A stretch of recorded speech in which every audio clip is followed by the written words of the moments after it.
الله أكبر الله أكبر الله أكبر لا إله إلا الله الله أكبر الله أكبر ولله الحمد الله أكبر الله أكبر الله أكبر لا إله إلا الله الله أكبر الله أكبر ولله الحمد. بسم الله الرحمن الرحيم. الحمد لله رب العالمين ولا عاقبة للمتقين ولا عدوان إلا على الظالمين والصلاة والسلام الأتمان الأكملان على خير من أرسل إلى البشر نبينا وحبيبنا محمد وعلى آله وصحبه ومن صار على نهجهم إلى يوم الدين. أما بعد فالسلام عليكم ورحمة الله وبركاته. adúpẹ́ ní ọ̀dọ̀ Ọlọ́run ọba kan ṣoṣo tí kò pín méjì. A yìn Ọlọ́run, a gbé ògo fún Ọlọ́run, a gbé títóbi fún Ọlọ́run. Àtúbọ̀tán kò sí fún ẹnìkan yàtọ̀ sí àwọn tí wọ́n páyà Ọlọ́run ọba. Ẹnìkan ò sì ní ṣọ̀tá, a ní rí ọ̀tá ń bì kan bí ìbá ṣe alábòsí. Ìkẹ́ Ọlọ́run, àánú Ọlọ́run tó pé kó máa bẹ pẹ̀lú Ànábì wa Muhammad sallallahu alaihi wasallam fi kan àwọn ará ilé rẹ̀ àtàwọn sàhábà rẹ̀, wá fi kárí gbogbo wa náà tí a rìn lórí ìlànà wọn ní ti dáadáa lọ fi di ìjọ́ kẹ́yìn. Akíra wa ní ọkùnrin ní obìnrin ní àgbà lọ́mọdé níbi tí ẹnì kọ̀ọ̀kan wa tá ti ń wo Sunna TV Yorùbá, pé ìkẹ́ Ọlọ́run, àánú Ọlọ́run kó máa bẹ pẹ̀lú ẹnì kọ̀ọ̀kan wa. Èyí tí a fi bára wa sọ̀rọ̀ ní dédé àkókò yìí náà ni ọ̀rọ̀ nípa àwọn ogun tí Ànábì wa Muhammad sallallahu alaihi wasallam tó lọ nígbésí ayé rẹ̀. Kí láwọn ẹ̀kọ́ táwa mùsùlùmí a lè kọ́ àtàwọn òye tí a lè mú látara àwọn ogun wọ̀nyí tí fi yé wa pé Ànábì wa Muhammad sallallahu alaihi wasallam gbésí ayé rẹ̀ kò mọ́ sínú mọ́sálásí nìkan, kò mọ́ sí ilé nìkan, gbogbo ọ̀nà ni Ànábì gbà fi ṣiṣẹ́. Ó ṣiṣẹ́ mọ́sálásí, ó ṣiṣẹ́ nínú ìlú. Ohun tí Ànábì ṣe ó pọ̀ tí ò ṣe kà. Ẹ̀yin bá jókòó pé òun fẹ́ sọ̀rọ̀ nípa ìgbésí ayé Ànábì wa Muhammad sallallahu alaihi wasallam. Ìpín kan ni ó mú bẹ̀, yóò mú díẹ̀ ń bẹ̀ ni, kò lè rí ìsọ tán. Kò sì sí tírà kan tá lè rí tá sọ pé tírà yìí ló pé nípa síra Ànábì wa Muhammad sallallahu alaihi wasallam. Yóò kọ tiẹ̀, ẹlòmínà ó tún kọ tiẹ̀ ni. Bẹ́ẹ̀ náà ni ọ̀rọ̀ sísọ nípa ìgbésí ayé Ànábì wa Muhammad sallallahu alaihi wasallam. A sọ tiwa, ẹlòmínà yóò tún sọ tiẹ̀. Àmọ́ ẹgbẹ́ tá a fẹ́ mú nínú ìgbésí ayé Ànábì wa Muhammad, nínú ọ̀rọ̀ tá a fẹ́ bára wa sọ ni pé Ànábì wa Muhammad sallallahu alaihi wasallam òun náà jà, ó lọ sógun. Kò sì dédé jà. Ìjà ìṣe nǹkan tó dá, kìí sì ṣe nǹkan dùnnú bí ìbá ṣe pé túláàsì ìmá múyàn tó láti fi gbára rẹ̀ ńlẹ̀, láti fi gba ẹ̀sìn ńlẹ̀, láti fi gba ìlú ńlẹ̀. Tó bá di túláàsì, ó di dandan kí mùsùlùmí kó ṣe kíni, kó fi bó ṣe tó kó fi hàn. Mùsùlùmí ó jó, kìí jà, kìí múra ogun. Àmọ́ Ìsìlámù ò fẹ́ ajé ojo, nítorí pé Ànábì wa Muhammad sallallahu alaihi wasallam, Ànábì kìí ṣe ojo. tí ò bá sí yẹn nínú ìgbésí ayé ànábì tá a bá ráwọn ogun yìí nínú ìgbésí ayé ànábì ni àwọn yóò sọ pé òjò lànábì sallallahu alayhi wa sallam. àmọ́ ànábì wa Muhammad sallallahu alayhi wa sallam ogun tí ànábì jà lójú ayé rẹ̀ ó ń lọ bíi 27 ogun 27 lànábì lọ.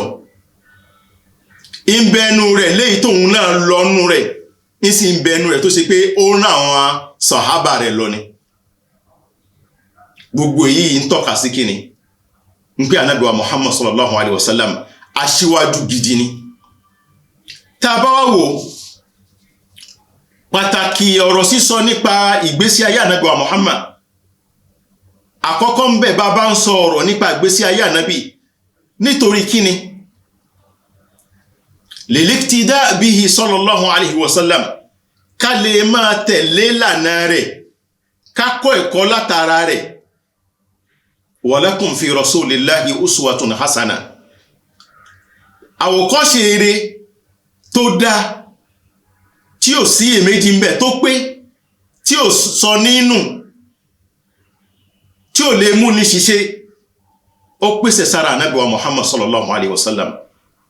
bó o lẹ́yìn wá ní mú ànábì ní àwòkọ́ṣe gbà ànábì tí kìí sọ̀rọ̀ ọnú kìí sọ̀rọ̀ fẹ́nu kò jọ àwa mùsùlùmí ìfẹ́ ẹnu pọ̀ jù tèmi mo fẹ́ ṣe ó pọ̀ bó ṣe wù mí kí n ṣeré ó pọ̀ tánàbí ò sì ṣe bẹ́ẹ̀ kó lè máa jẹ́ àwòkọ́ṣe èrè fún wa.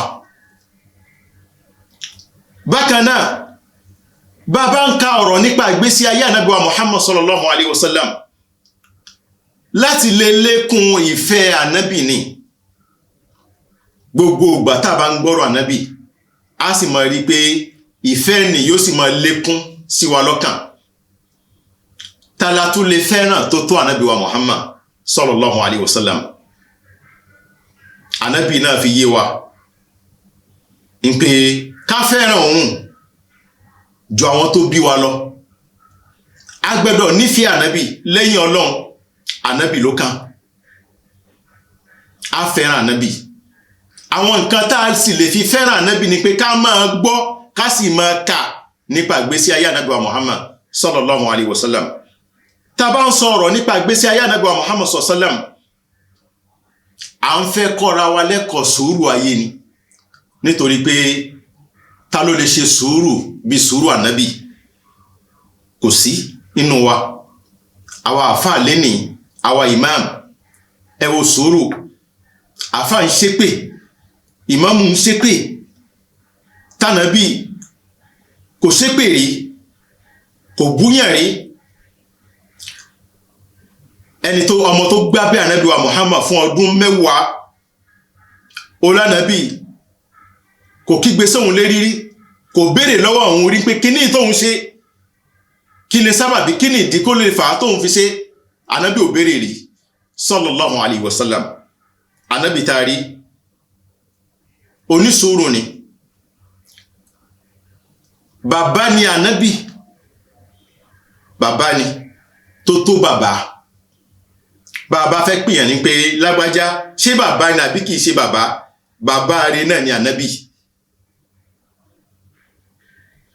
ó tọ́ àwọn ọmọ rẹ̀ ó tọ́ àwọn ọmọ ọlọ́mọ ó tọ́ àwọn sọ̀hábà. bàbá rẹ̀ ni. ọkọ rẹ̀ tún ni ànábì. tó bá ń wá bàbá mú ànábì ní bàbá. tó bá ń wá ọkọ rẹ̀ mú ànábì ní ọkọ rẹ̀. ń pé ẹ̀kọ́ tá ń kọ́ lára ọkọ rẹ̀ súnmọ́ ànábì wa Muhammad wọnú ìgbésí ayé ànábì wa Muhammad kó wo bí ànábì ṣe lo àwọn ìyàwó rẹ̀ sí tó fi rí pé kò sí ọkọ kan tó yáyì tó ànábì wa Muhammad sallallahu alayhi wa sallam. bó bá jẹ́ ọkọ rẹ̀ ǹjẹ́ kọ́ ẹ̀kọ́ látara ànábì wa Muhammad. kana qa'idan aṣáájú rẹ̀ lànábì. ṣé gbogbo àwọn tá a níwájú lénìí gbogbo wọn ló jẹ́ aṣáájú rẹ̀? ìwà tá a fi ń jẹ́ aṣáájú ǹjẹ́ ó pèsè lára ẹnìkọ̀ọ̀kan ìwà aṣíwájú ǹjẹ́ ó pèsè lára ẹnìkọ̀ọ̀kan aṣíwájú rẹ̀ lànábì aṣíwájú ni tó ṣe pé ó darí ìjọ ó darí ìlú ó darí ẹbí ó darí àwọn mùsùlùmí tí ó sì yé darí wa títí àlìkìyámà wọn fi dé wàkánà muhariba ànábì kò para mọ́ ńgbà táwọn ọ̀tá fẹ́ dààmú rẹ̀ kó wá sọ pé tó ẹ má jà o ẹ má dá wa lóhùn o a gbọ́dọ̀ dá sí o ká máa wá ṣojo àwa mùsùlùmí lè ní àti di ojo ọ̀tá ń dójo mọ́ wa wọ́n sì ń pakuru mọ́ wa lójoojúmọ́ ká mọ̀nà tá a fẹ́ gbà mọ́ wọ́n ń wọlé tọ̀ wá gbá gbogbo ọ̀nà kò síbi tí wọ́n wọlé sí kò sílùú tí wọ́n wọ̀ a máa ti di ojo kò sẹ́ni tó lè jà mọ́ kò sẹ́ni tó lè fọwọ́ sọ̀yà mọ́ pé mo lè bọ́ta anabi sallallahu alaihi wasallam anabi dojú kọ àwọn ọ̀tá tó fi agbára hàn wọ́n pé àwọn kìí ṣe ọ̀lẹ àwọn kìí ṣe ojo bẹ́ẹ̀ sì làwọn sàhábà rẹ̀ wọ́n á gbé idà dání ẹni tó bá tó kó jáde ọlọ́run kó bá ní ṣe ìkẹ́gẹ̀ fún gbogbo wọn àti di ojo lénìí ó sì wá yẹ ká máa gbọ́ ìgbésí ayé rẹ̀ báwo lòun náà ṣe dojúkọ àwọn ọ̀tá gbà bá a bá gbọ́ bá a ṣe wà náà láwà ànábì kana hakiman adájọ́ rẹ̀ lànábì ẹ wo ẹjọ́ tá ń dá lónìí Allahul musta'an ẹ wo ẹjọ́ tá ń dá lónìí à ń dá bó ṣe wù wá ìlú ń dájọ́ bó ṣe wù ẹbí ń dá ẹjọ́ bó ṣe wù ọkọ ń dá ẹjọ́ bó ṣe wù ọ̀rẹ́ ń dá ẹjọ́ bó ṣe wù ànábì dájọ́ bóòlù ànábì ṣe dájọ́ gbà ànábì ò ṣàbòsí ẹnìkan bó bá ṣe rí lànábì ìṣe máa ń ṣe kódà nínú ọ̀rọ̀ rẹ̀ ó ní law kanat Fatimatu bintu Muhammad saraqat laqata'a Muhammadu yadaha bó bá ṣe pé Fatima ọmọ Muhammad ló jalè òun Muhammad òun ó gé lọ́wọ́ sallallahu alaihi wasallam ìmáàmù wo lọmọ rẹ̀ lè jalè tí ìmáàmù ó láyà ní pé òun fẹ́ lo ìbáwí fún ọmọ tòun lẹ́ni àfáà wo lọmọ rẹ̀ ló lè hùwà bàjẹ́ tí àfáà ó láyà pé òun ó lo ìbáwí fún ọmọ yìí á fọwọ́ ra lérí ni àmọ́ ọmọ ọlọ́mọ a lè lo ìbáwí fún wọn ọmọ ọlọ́mọ a lè jẹ wọ́n yà àwọn tiwa nǹkan kan ò gbọdọ̀ ṣe wọ́n anábì ò ṣe bẹ́ẹ̀ anábì ò ṣe bẹ́ẹ̀ tó fi yé wa pé ẹja kọ́ṣe àwòkọ́ṣe ń bẹ tó dá lára anábì wa Muhammad sallallahu alaihi wasallam anábì wa Muhammad kana da'iya olùpèpè sẹ́sìn lànábì gbogbo wa lẹ́ni tó ṣe pé àfáà ni wá ìmáàmù ni wá akọ́mọlẹ́kọ̀ọ́ ni wá onídáwà ni wá oníwàásí ni wá ǹjẹ́ à ń kọ́ṣe látara ànábì wa Muhammad ǹjẹ́ à ń wo ànábì fi ṣe ohun tá à ń ṣe àbí pé à ń ṣe sẹ́ẹ̀nì káyé mọ̀ pé sọ̀rọ̀sọ̀rọ̀ ni wá káyé mọ̀ pé oníṣe ni wá astaghfirullah kí ọlọ́run ọba kó ṣàánú wa ọlọ́run kó forí jì ẹnì kọ̀ọ̀kan wa ànábì wa Muhammad sallallahu alaihi wasallam kana zahida ànábì kéré ayé púpọ̀ ǹjẹ́ àwa náà kéré ayé lè ní aṣọ ayé di nǹkan ńlá ni aṣọ ayé di ohun tó tóbi àfàyé ànábì ò mú ayé ní nǹkan kan ànábì sallallahu alaihi wasallam a máa kọ́ àwọn sọ̀hábà rẹ̀ ní ọ̀rọ̀ bá a ṣe ń pàdé kèfèrí gbà inú tí Ali ibn Hasan kí ọlọ́run kó bá ní ṣe ìkẹ́ àti ìgẹ̀ fún ń sọ fún wa pé kunna nu'allamu magazi annabiyyi sallallahu alaihi wasallam wọ́n máa ń kọ́ wa ní gbogbo àwọn ogun tí ànábì ó jà kama nu'allam as-suratu min al-Qur'an gẹ́gẹ́ bí wọ́n ṣe máa ń kọ́ wa ní àwọn sura tí ń bẹ nínú al-Qur'an bí wọ́n ṣe ń ka àwọn ogun tí ànábì bí wọ́n ṣe ń kọ́ wọn ànábì ṣe báyìí lógun ó ṣe báyìí lógun ẹ̀kọ́ báyìí ní ká kọ́ inú ogun báyìí ẹ̀kọ́ báyìí ní ká kọ́ inú ogun báyìí wọ́n máa ń kọ́ àwọn sàhábà bẹ́ẹ̀ àwọn ọmọ sàhábà wọ́n kọ́ wọn bẹ́ẹ̀ gẹ́gẹ́ bí wọ́n ṣe ń kọ́ wọn ní al-Qur'an ṣáwa ń kọ́ àwọn ọmọ tiwa bẹ́ẹ̀ ló jẹ́ kí ọjọ́ wà lénìí tá bá wò káwá wá sórí àwọn ogun tí ànábì jà kí ni sábàbí kí ni ìdí ṣé ànábì dédé lọ sógun ni ó dédé yọ idà ni rárá o àwọn ọ̀tá Islam wọ́n wá yọ ànábì nígbà omi wọ́n wá gbé idà lé lọ́wọ́ ń pé ànábì pàyàpàyà ni astaghfirullah ànábì kìí ṣe pàyàpàyà ànábì ò sì dédé lọ sógun kí ló fà á raddu udwan man kanu yakiduna li dawlati al-islamiyya àwọn tí wọ́n ń pète ète láti gbógun ti dawla islamiyya wọ́n múra láti gbógun ti wọ́n wa yuharibunaha táwọn máa bá wọn jà ṣé káwọn mùsùlùmí wá pa wọ́n mọ́ra ni kí wọ́n máa wò wọ́n ràn ni tí wọ́n sì kó ogun bọ̀ wá jálé wọn ìkànnìyàn ta'min al-mu'minina alladhina yuhawilu al-kafiruna fitnatahum àwọn mùsùlùmí tí wọ́n ń bẹ lórí ilẹ̀ àwọn kèfèrí ǹjẹ́ àní fáwọn náà ní fọ̀kànbalẹ̀ kí wọ́n lè mọ̀ pé àwọn mùsùlùmí gan wọ́n ní agbára bí nǹkan bá ṣe mùsùlùmí kan mùsùlùmí ẹgbẹ́ rẹ̀ ó lè dìde àmọ́ bẹ́ẹ̀ bá fi hàn pé ẹ̀yin náà lè jà wọ́n máa ṣìkà fún yín ni wọ́n máa ṣàbòsí yín ni ad-difa'u 'ani din ká dúró ká gbé ìjà ẹ̀sìn lànábì jà ànábì ò jà ìjà ara rẹ̀ ìjà ẹ̀sìn ni ìjà dáwà lànábì jà tá a bá wá wò ìgbà wo lànábì bẹ̀rẹ̀ ó di pé wọ́n fẹ́ jà wọ́n dojúkọ̀ ta ó ní iye ọdún tí ànábì lò Mákà tá a gbọ́rò pa ànábì ó bá ẹnìkan jà famata udhina lahum bil qital ìgbà Ọlọ́run ṣe wá yọ̀ǹda ìjà fún wọn kìí ṣe lẹ́ẹ̀kan náà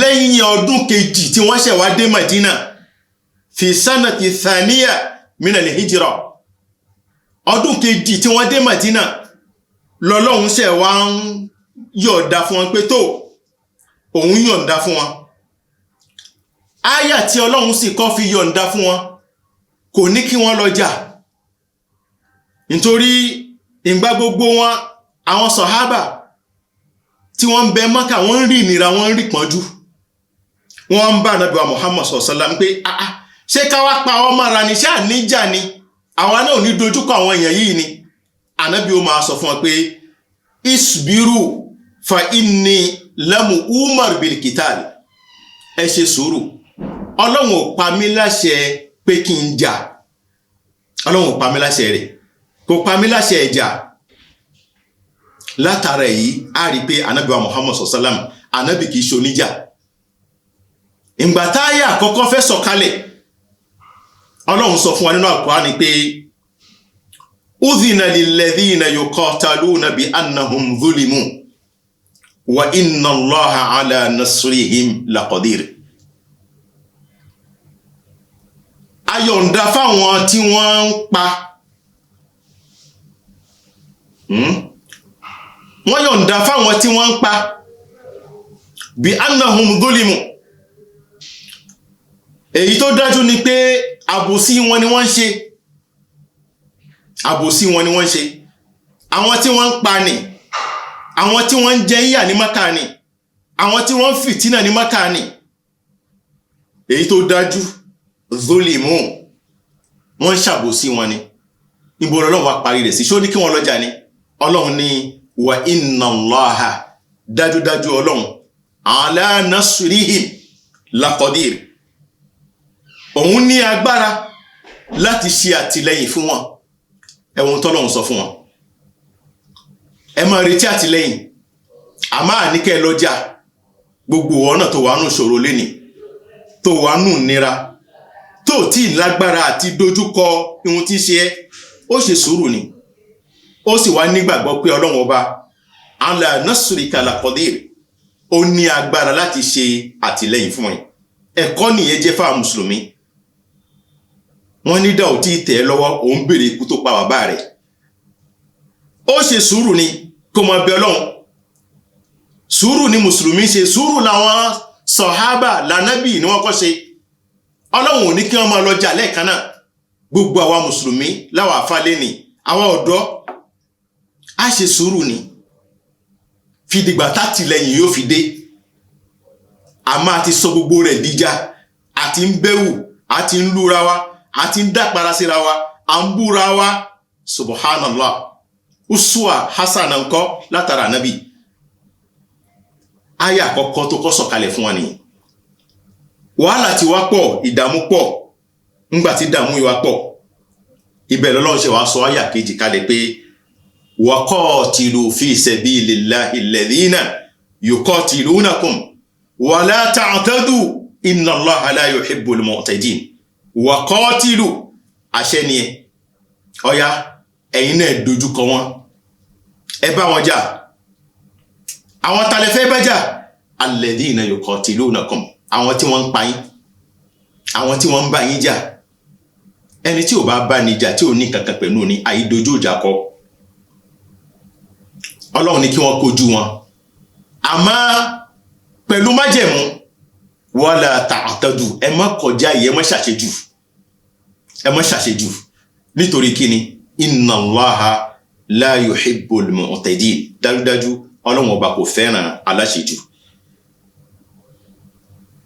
ó jẹ́ àyà kejì tí ṣe wọ́n ń pa wọ́n láṣẹ pé kí wọ́n lọ jà tá a bá wò á rí pé àwọn ogun tí ànábì jà ogun tó pọ̀ ni 27 ń bẹ nínú rẹ̀ tó ṣe pé òun gan fúnra ara rẹ̀ ó fèsì rẹ̀ ìsì ń bẹ nínú rẹ̀ tó ṣe pé ó rán àwọn sàhábà lọ ni ẹ̀kọ́ àkọ́kọ́ tá àkọ́kọ́ ni pé ànábì Muhammad sallam kó tó bẹ̀rẹ̀ sí lọ sógun ànábì kó rán àwọn kan lọ ná lábẹ́nú ẹ lọ bá wọn sọ̀rọ̀ ẹ lọ pè wọ́n ṣàkíyèsí kí wọ́n gbà fún ọlọ́run tí wọ́n bá gbà fún ọlọ́run wọn ò rí jà ọlọ́run ṣáwà ń pera wa ṣàkíyèsí lẹ́ni kó tó ti pà ń bára wa jà ẹ̀kọ́ àkọ́kọ́ nìyẹn ànábì ò dojú ìjà kọ àwọn ọ̀tá lẹ́ẹ̀kan náà tòun ti pé àṣẹ ti wá ń pé kó bá wọn jà àmọ́ kò dojú ìjà kọ wọn lẹ́ẹ̀kan náà ó kọ́ bẹ̀rẹ̀ náà pẹ̀lú àwọn nǹkan síríyà lábẹ́nú àwọn yẹn là ń pè ní asaraya ọ̀tọ̀ ní gazawat láwọn ogun ànábì ó kọ ránṣẹ́ lọ bá wọn lábẹ́nú náà ẹ lọ bá wọn sọ ẹ lọ fi yé wọn kó tó di pé wà di ogun a lè ka gbogbo ogun tí ànábì lọ ṣùgbọ́n méjì wà ńbẹ̀ tó gbajúmọ̀ jù tí mùsùlùmí ò gbọdọ̀ mọ̀ nínú àwọn ogun yìí ẹ̀kọ́ sì pọ̀ lára méjèèjì yìí ẹ̀kọ́ pọ̀ lára rẹ̀ àkọ́kọ́ ńbẹ̀ náà ni gazwatu badr al-kubra gazwatu badr ogun badr tá ń sọ yìí fúnra ara ànábì kanat bi qiyadati nabiyyi sallallahu alayhi wa sallam ànábì gan ló bọ́ síwájú rẹ̀ ló darí rẹ̀ tí ìṣepò ń rán ẹnìkan lọ ìgbà ológun yìí wáyé ó wáyé ní 17 Ramadan ọdún kejì tí wọ́n ṣe hijira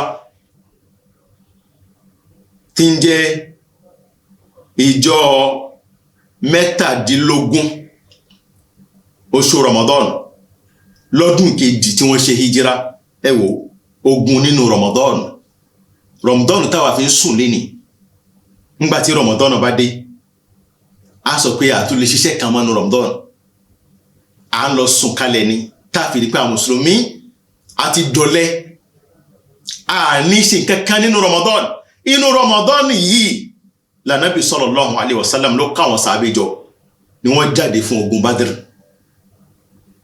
Ọlọ́run kó bá ní kẹ́ wọn kó bá ní gẹ̀ wọn tá fi rí pé àwọn ẹni àná wọ́n ṣe wàhálà tó pọ̀ nítorí àwọn tani nítorí tiwa léni ni ṣé bí wàhálà àwọn làwa ń jẹ tí gbogbo rẹ̀ bá rọrùn léni wàhálà tí wọ́n ṣe ni ogun yìí tí wọ́n lọ ẹ̀kọ́ pọ̀ látara ogun Badr ṣùgbọ́n ogun tí wọ́n lọ yìí wọ́n kéré nígbà ni iye àwọn mùsùlùmí kéré pọ̀ mélòó ni wọ́n tí wọ́n lọ sógun yìí wọn ò ju 314 lọ ọgọ́rùn mẹ́ta àtàwọn mẹ́rìnlá ni wọ́n lọ tàbá wọ àwọn kèfèrí wọ́n lé lérí 140 1040 náà làwọn kèfèrí báwo ni ìyẹn ọgọ́rùn mẹ́ta fẹ́ lọ pàdé yẹn ọgọ́rùn mẹ́ta yẹn yóò lọ pàdé ẹgbẹ̀rún ènìyàn ìjọjọ oníṣẹ́hun náà kò ní sápadà sẹ́yìn láfi pé bí ìmánì bá wà ìmánì ní bẹ lọ́kàn wọn náà sì rí pé Ọlọ́run sì ń bẹ pẹ̀lú àwọn ẹja gbé ọkàn fún Ọlọ́run bàbá gbọ́kàn fún Ọlọ́run kò sí bó ṣe lè wù ká kéré tó nínú ohun tá a fẹ́ ṣe Ọlọ́run ọba yóò gbé wa lékè rẹ̀ ìyẹn jẹ́ ẹ̀kọ́ alákọ̀ọ́kọ́ tá a kọ́ lára ogun Badr a máa bá yìí tó kù bọ̀ inshallah lẹ́yìn ìgbà tá a bá ní ìdádúró díẹ̀ kan ká tó máa pàdé ra wa wassalamu alaikum wa rahmatullahi wa barakatuhu. Allahu akbar, Allahu akbar, Allahu akbar. La ilaha illa Allah. Allahu akbar, Allahu akbar. Walillahil hamd. Allahu akbar, Allahu akbar, Allahu akbar. La ilaha illa Allah. Allahu akbar, Allahu akbar. Walillahil hamd. Naam. Akira wa ihun tí a dúró lórí rẹ̀ nípa àwọn ẹ̀kọ́ tá a lè kọ́ látara ogun àkọ́kọ́ inú àwọn ogun tí fi ń tóbi jù tí Ànábì jà ìyẹn ogun Badr a rí pé hakikatun nasr min Allahi ta'ala ìrànlọ́wọ́ òdodo látọ̀dọ̀ Ọlọ́run ni ihun tí Ọlọ́run bá ṣe fún wọn nígbà ni wọ́n lọ ogun ni wọ́n sì borí àwọn ọ̀tá tòun ti pé wọ́n kéré pípọ̀ kọ́ l'Ọlọ́run fẹ́ lò àmọ́ ìmánì tí ń bẹ lọ́kàn wọn òun ló ṣiṣẹ́ lára wọn kam min fi'atin qalila galabat fi'atan kathira wọ́n kéré pọ̀ ṣùgbọ́n Ọlọ́run ní kí wọ́n borí àwọn ọ̀tá bí wọ́n ṣe pọ̀ tó púpọ̀ kọ́ ni nǹkan lọ́dọ̀ Ọlọ́run tí ìmánì bá ti wà ara ti lẹ́yìn látọ̀dọ̀ Ọlọ́run èyí ni tọ́lọ́run bá ṣe wa ma ja'alahu Allahu illa bushra ìròdùnú lọ́rọ̀ fi ṣe nítorí pé àwọn mùsùlùmí wọ́n kó Mákà pẹ̀lú nira pẹ̀lú dàmú ni wọ́n fi kó ń bẹ̀ wọ́n tún padà sí Madina wọ́n dé Madina àwọn ọ̀tá ò tún jẹ́ kí wọ́n gbádùn láwọn kèfèrí Mákà wọn ò jẹ́ kí wọ́n gbádùn ìlérí ni ní gbogbo ìgbà fún Ànábì wa Muhammad wọn ò rí fọkànbalẹ̀ lọ́dọ̀ wọn níjà yìí fi wáyé láàrin àwọn mùsùlùmí Madina pẹ̀lú àwọn kèfèrí Mákà àwọn ni wọ́n bá Ànábì jà àwọn mùsùlùmí sì kéré nígbà ni nǹkan ogun ò sí wọn ò pọ̀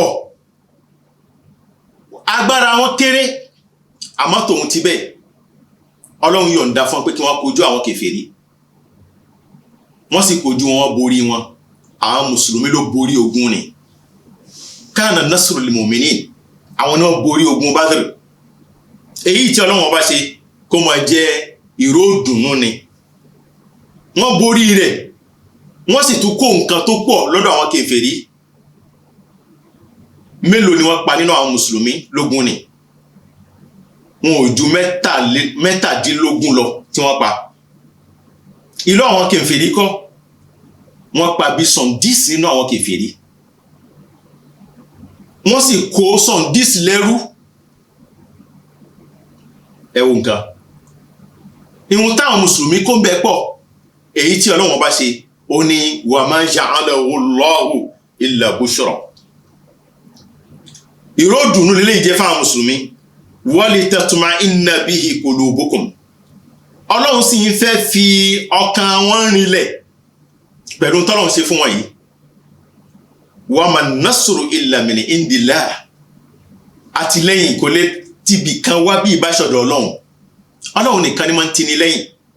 Ọlọ́run nìkan ni máa ń ran ni lọ́wọ́. Inna Allaha azizun hakim. Dájúdájú Ọlọ́run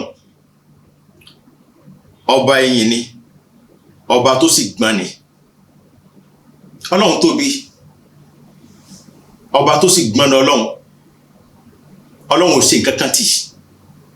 Kò sí ohun tó ti Ọlọ́run ọba láti ṣe tá fi rí pé Ọlọ́run ọba ó tó gbára lé. Nínú àwọn ẹ̀kọ́ bákan náà tákọ̀ látara ogun Badr. Ogun Badr tari Yawmul Furqan náà lọ́lọ́run pè. Ọjọ́ tí Ọlọ́run ya irọ́ àti òótọ́ sọ́tọ̀tọ̀. Ọjọ́ tí Ọlọ́run ọba fi olóòótọ́ hàn tó fi onírọ́ hàn. Ọjọ́ tí Ọlọ́run ọba fi mùsùlùmí fi hàn, mùsùlùmí òdodo tó sì fi mùnáfìkí hàn. Yawmul Furqan. Bí ò bá sógun, tí ò bá sí wàhálà, ẹ lè mọ olóòótọ́. Kì í ṣe gbogbo ẹni tá a jọ ń ṣe ni wọ́n jẹ́ olóòótọ́. Àwọn Yorùbá náà máa ń sọ pé gbọ́ òṣòro la máa ń mọ ọ̀rẹ́ òótọ́. Tí ò bá tí ì sí ṣòro, kò tí ì sí nira, ẹ lè mọ olóòótọ́ nú ọ̀rẹ́. Ìgbà tẹ́ bá jọ ń jẹ tẹ́jọ ń mu tí ń dùn, ẹsẹ̀ gìrì ilé àjọfẹ́ ni. Bàbá jọ ní bá ń dùn, àmọ́ jọ dáwọ́ bo ni. Gbogbo wa máa pèsè síbẹ̀, àmọ́ tó bá wá kóró ibẹ̀ lẹ́ṣẹ̀ wa mọ ta ló fẹ́ yín àti ta ni ò fẹ́ yín.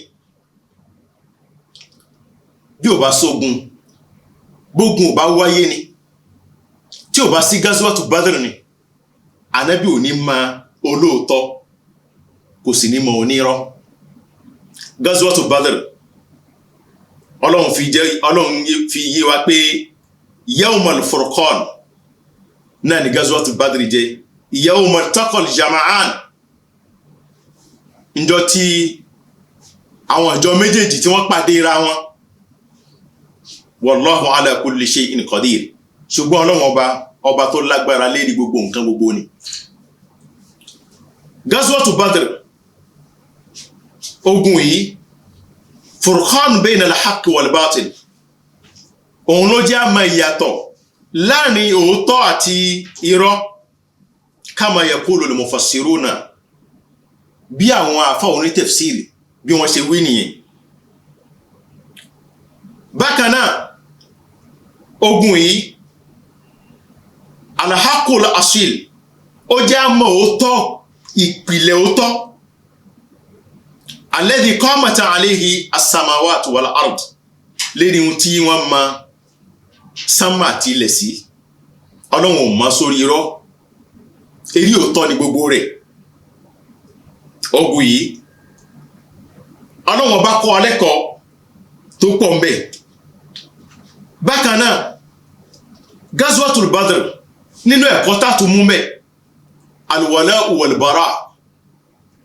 Kí la ń pè ní wàlá? Ni pé ká dúró ti ẹni nígbàtí ẹni ní bá sì wà lórí òdodo, tí Ìsìlámù sì ń bẹ lára rẹ̀, tí wá ní bàbá ńlá síwájú tó sì jẹ́ aṣíwájú òdodo olóòótọ́ tó lẹ́sìn lára.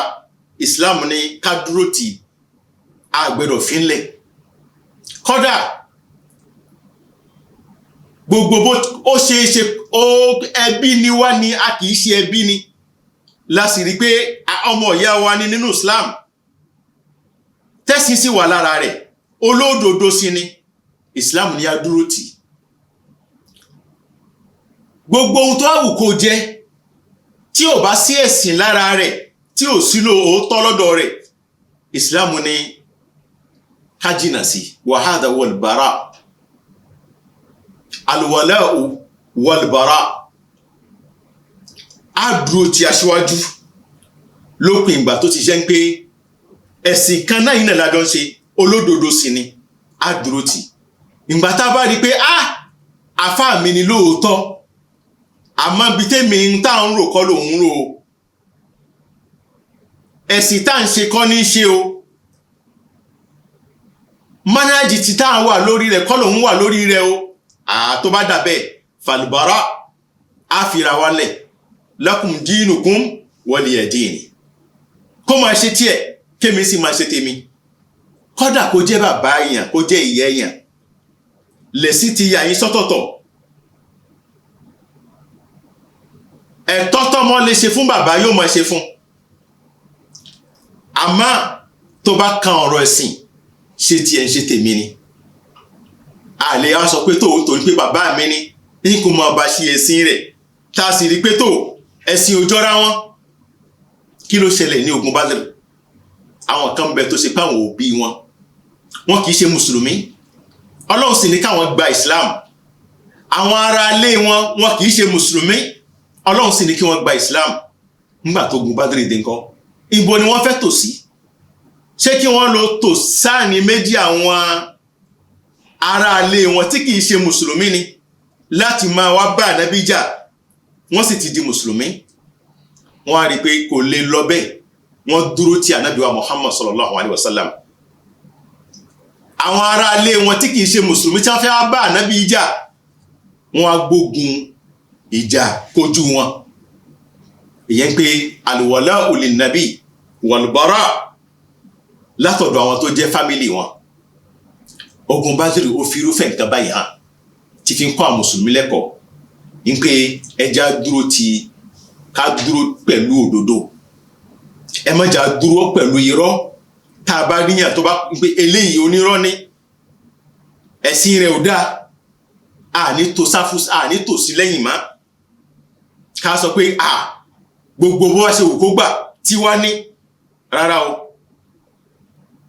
ká sọ pé ó wí dá o kò wí dá o gbogbo èyí tó bá ti sọ àgbà bẹ́ẹ̀ tá a sì rí pé ìgbẹ́ ló dojúkọ a gbọ́dọ̀ ṣe bàrá òfin nítorí pé Islam kọ́ wa bẹ́ẹ̀ Ànábì kọ́ alẹ́kọ̀ọ́ yẹn inú ogun Badr nínú ẹ̀kọ́ bákan náà ni pé ogun Badr òun ló jẹ́ kí àwọn mùsùlùmí kí wọ́n tó mọ bá Ànábì ṣe tó ó jẹ́ káwọn kèfèrí náà kí wọ́n mọ bá Ànábì ṣe tó ibrazul mu'jizat àwọn mu'jiza láwọn nǹkan ìmọ̀ tí Ọlọ́run bá ṣe fún Ànábì wa Muhammad tó ṣe pé ẹ̀dá kan ò lè múrú rẹ̀ wá bí ò bá jẹ́ pé ẹni tí Ọlọ́run bá yàn tó sì fún Ànábì ṣe ohun tó pọ̀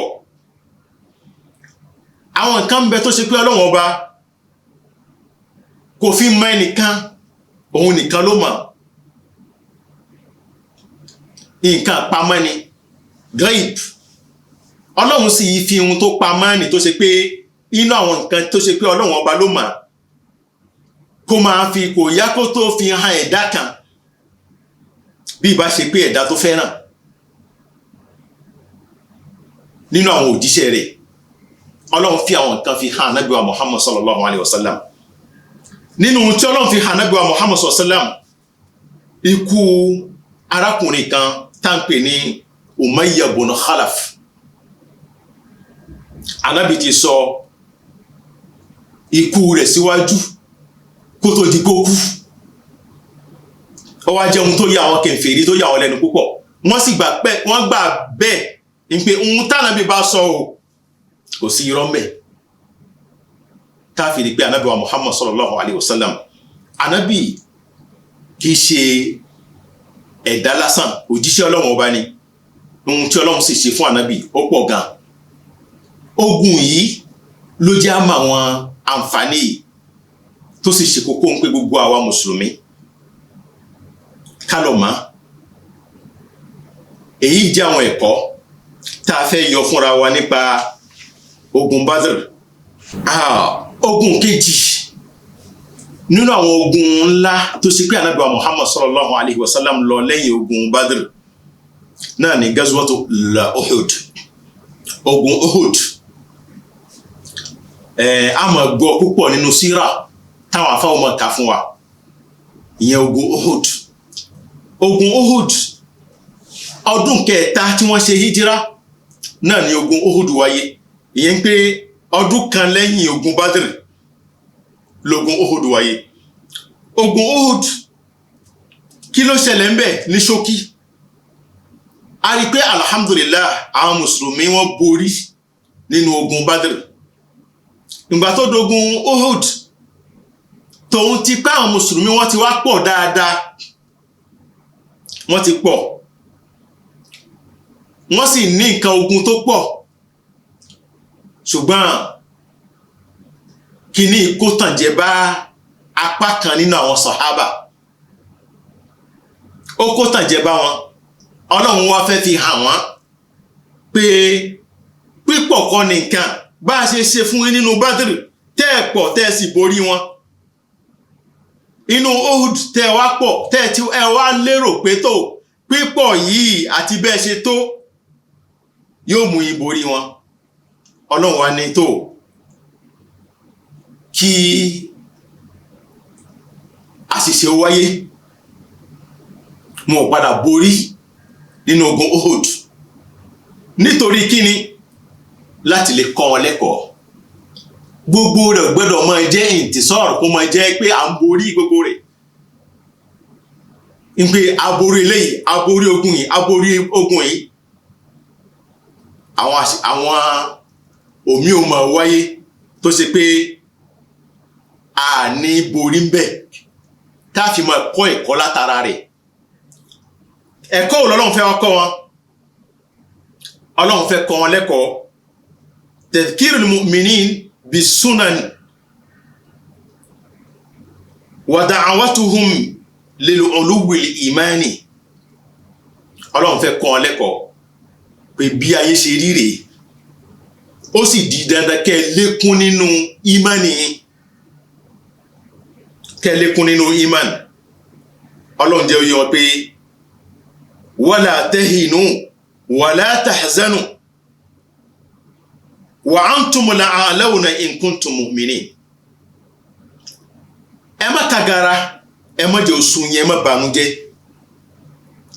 Ẹ̀yin lẹ borí pẹ̀lú májẹ̀mú ní pé ìmánì sì wà lára yín. Ìmánì pé àdéhùn ní tọ́lọ́run bá wọn ṣe. Ẹ gbọ́dọ̀ jákàn. Ṣàrí nísìn Ọlọ́run ọba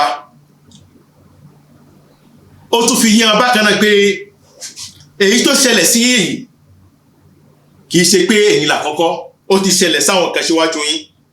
Bí òun Ọlọ́run ọba bóun ṣe máa darí ọ̀rọ̀ ilé ayé láàrin méjì àwọn ènìyàn nìyẹn. Ṣé ẹ rò pé ẹ lè wọ àlìjánà? Am hasibtum an tadkhulul janna walamma ya'lamillahu alladhina jahadu minkum wa ya'lamu as-sabirin. Ọlọ́run sì máa àwọn tí wọ́n gbìyànjú láàrin méjì yín, àwọn tí wọ́n ṣe wàhálà láàrin méjì yín, ó sì máa wọn ní sùúrù. Àwa àlìjánà.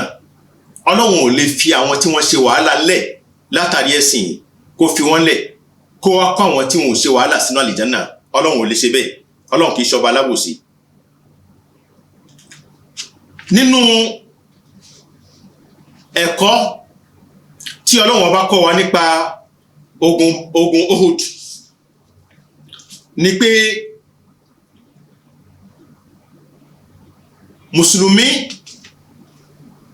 mùsùlùmí ó gbọ́dọ̀ máa tẹ̀lé ohun tí aṣíwájú bá sọ.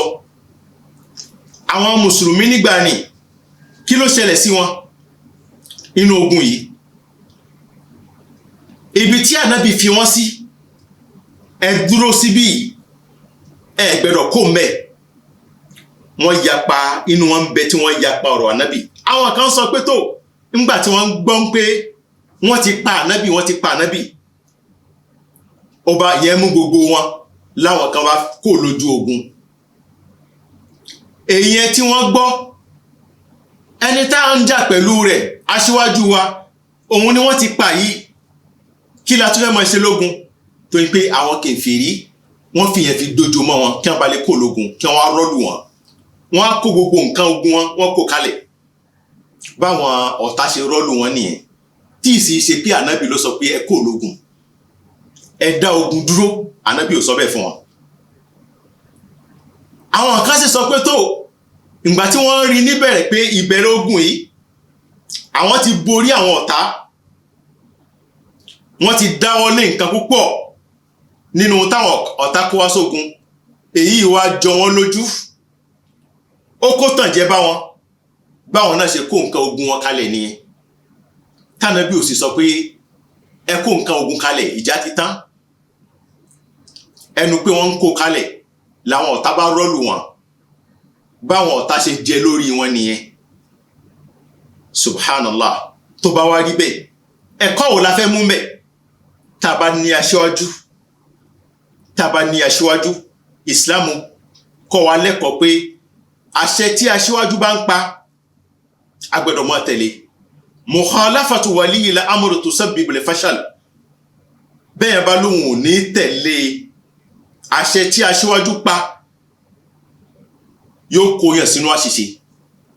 Àwọn mùsùlùmí wọ́n rí àṣìṣe nítorí pé àṣẹ tí ànábì pa wọ́n fi lẹ̀, wọ́n ṣe nǹkan míì lógun ni, èyàn fa àṣìṣe fún wọn.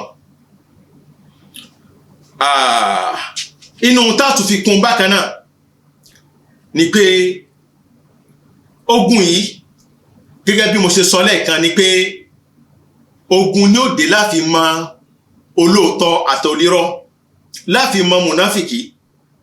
Ọlọ́run jẹ́ ó yé wa pé wa ma asabakum yawmal taqal jama'ani fa bi idhnillah, ihun tó ṣẹlẹ̀ sí yín níjọ́ tí ìjọ méjèèjì pàdé pẹ̀lú ìyọ̀ǹda Ọlọ́run ọba ni. Waliya'lamal mu'minin, Ọlọ́run sì ń fẹ́ máa múmìnì òdodo láàrin méjì yẹn ni, nítorí pé bàbá ń pera wa ní mùsùlùmí tá ń pera wa ní múmìnì, àwọn kan ń bẹ láàrin méjì wa tó ṣe pé mùnáfìkì ni wọ́n, ọ̀dàlẹ̀ ni wọ́n, kò sì sí ọ̀dàlẹ̀ wọn ò ní kọ́ sí agbárí rẹ̀ pé lágbájá mùnáfìkì ni, lágbájá èèyàn báyìí ni, wọn kì í kọ́ síwájú yàn. Ìṣẹ̀lẹ̀ ni ó ṣẹlẹ̀, irúfẹ́ ìṣẹ̀lẹ̀ báyìí ni ó ṣẹlẹ̀ láfi wá mọ̀ pé ta ló lè dúró àti ta ni ò ní dúró. Ọlọ́run jẹ́ ó yé wa pé waliya'lama alladhina nafaqu, Ọlọ́run fẹ́ mọ àwọn tí wọ́n jẹ́ mùnáfìkì. Wa qila lahum ta'alaw qatilu fi sabilillahi aw idfa'u qalu law na'lam qitala lattaba'nakum. Ìgbà tí wọ́n bá pè wọ́n, ó yá ẹ máa bọ̀ wá ká lọ jà, ẹ máa bọ̀ wá ká dojúkọ àwọn kèfèrí, ẹ máa bọ̀ wá ká gbìjà ẹ̀sìn, ẹ máa bọ̀ wá ká dúró tà Ànábì wa Muhammad sallallahu alaihi wasallam. Kí ni gbólóhùn wọn? Wọ́n ní law na'lam qitala lattaba'nakum. A máa ń pa ogun jíjà, bá a bá mọ̀ nípa ogun jíjà ni àwa náà bá tẹ̀lé yín. Subhanallah, tó sì jẹ́ pé wọ́n ń tara wọn ni. Hum lil kufri yawma idin aqrab. Àwọn tá wí wọ́n súnmọ́ kèfèrí púpọ̀, wọ́n súnmọ́ kèfèrí púpọ̀, wọ́n súnmọ́ kèfèrí ju àwọn mùmínì lọ. Yaquluna bi afwahihim ma laysa fi qulubihim. Ihun tí wọ́n ń sọ gbẹnu wọn, ohun tí ò dọ́kàn wọn ni, tí ò sí lọ́kàn wọn ni wọ́n sọ. Wallahu a'lam bima yaktumun. Ṣùgbọ́n Ọlọ́run ọba ó mọ ohun tí wọ́n gbé pamọ́ sọ́kàn. Káfíìrì pé Ọlọ́run ọba ó fẹ́ kọ́ àwọn mùsùlùmí lẹ́kọ̀ọ́. Bí ogun ò bá wáyé nínú ẹ̀kọ́ tá a tó lè kọ́ ní ogun ni pé ogun máa ń wá ọ̀pọ̀lọpọ̀ ogun tí ànábì jà látara ogun yìí lọ́lọ́wọ́n bá ti jẹ́ kí ànábì mọ bí ẹnì kọ̀ọ̀kan ṣe jẹ́ nínú àwọn sàábé ó mọ dúró ọ̀kọ̀ọ̀kan nínú àwọn sàábé ó mọ ìfẹ́ àti akitiyan tí ń bẹ lára sàábé kọ̀ọ̀kan látara ogun yìí ni láwa mùsùlùmí lọ́kùnrin ní obìnrin tá fi parí ọ̀rọ̀ wa ni pé ànábì wa Muhammad sallallahu alaihi wasallam ohun tí ànábì ṣe láyé ó pọ̀ gẹ́gẹ́ bí mo ṣe sọ níbẹ̀rẹ̀ iṣẹ́ ànábì kò dúró sí mọ́sálásí nìkan kò dúró sí ilé nìkan ànábì ṣe iṣẹ́ káàkiri ó sì dojúkọ àwọn ọ̀tá kò gba ọ̀tá láyè gbogbo eléyìí ẹ̀kọ́ ní fáwọn mùsùlùmí náà ẹjá dúró tí ọlọ́run ká gbé ọkàn fún ọlọ́run ẹ má jà gbé ọkàn fún un tí ò dáa ká mọ̀ pé ọlọ́run ọba ló lè ṣe gbogbo nǹkan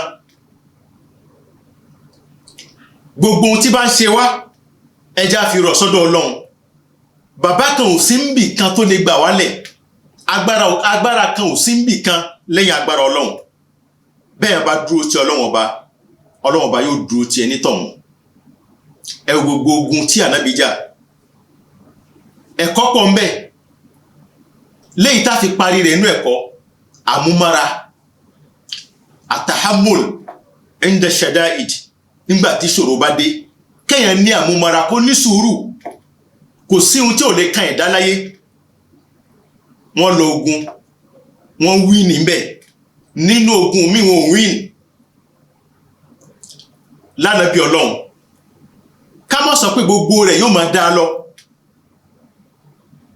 yóò dùn yóò kàn ní gbogbo rẹ̀ ò lè máa dùn lọ kí mùsùlùmí wá sọ pé kò gbẹdọ̀ kan àbáwo ni ó ṣe kan odidi ohun àfáà odidi ohun imam lọ̀rọ̀ wọn wá rí báyìí subhanallah wá wo ohun tó ṣe ànábì wa Muhammad sallam tóun ti pé ànábì ọlọ́run ọba ni ó lọ sógun ọlọ́run ní kíta kọ́kọ́ yìn tèkejì ó máa yìn ànábì ni kò sẹ́ni tí ò lè kàn láyé gbogbo ohun tí bá ń kàn wá láyé èyí tó dùn ká dúpẹ́ lọ́dọ̀ ọlọ́run lérí rẹ̀ èyí tó bá kàn ká ṣe sùúrù ká sì dúpẹ́ lórí rẹ̀ ànábì ṣe sùúrù tó ànábì ṣe ní Islam fi rí bó ṣe rí lénìí ó dọwọ́ ẹnìkọ̀ọ̀kan wa abẹ́ ọlọ́run kó ṣàlékún ìnígbàgbọ́ fún ẹnìkọ̀ọ̀kan wa kó ṣàlékún ọ̀nà àmọ̀ fún ẹnìkọ̀ọ̀kan wa kó jẹ́ kí ẹ̀sìn náà kó rọ̀ wá lọ́rùn kẹ́sìn náà kó jókòó sí wa lára jù báyìí lọ ká lè fi sin ọlọ́run wa bó ṣe yẹ ká sìn ọlọ́run má ṣe wá ní mùsùlùmí onírọ́ ṣe wá ní mùsùlùmí òdodo ṣe wá ní mùsùlùmí tó dúró ti ọlọ́run ọba ní gbogbo ọ̀nà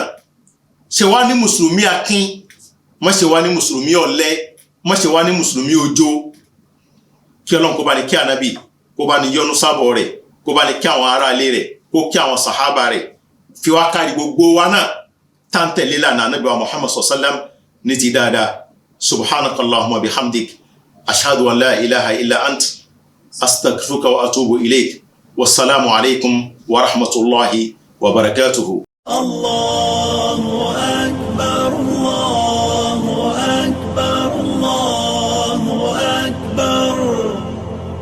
La ilaha illa Allah. Allahu akbar, Allahu akbar. Walillahil hamd. Allahu akbar, Allahu akbar, Allahu akbar. La ilaha illa Allah. Allahu akbar, Allahu akbar. Walillahil hamd.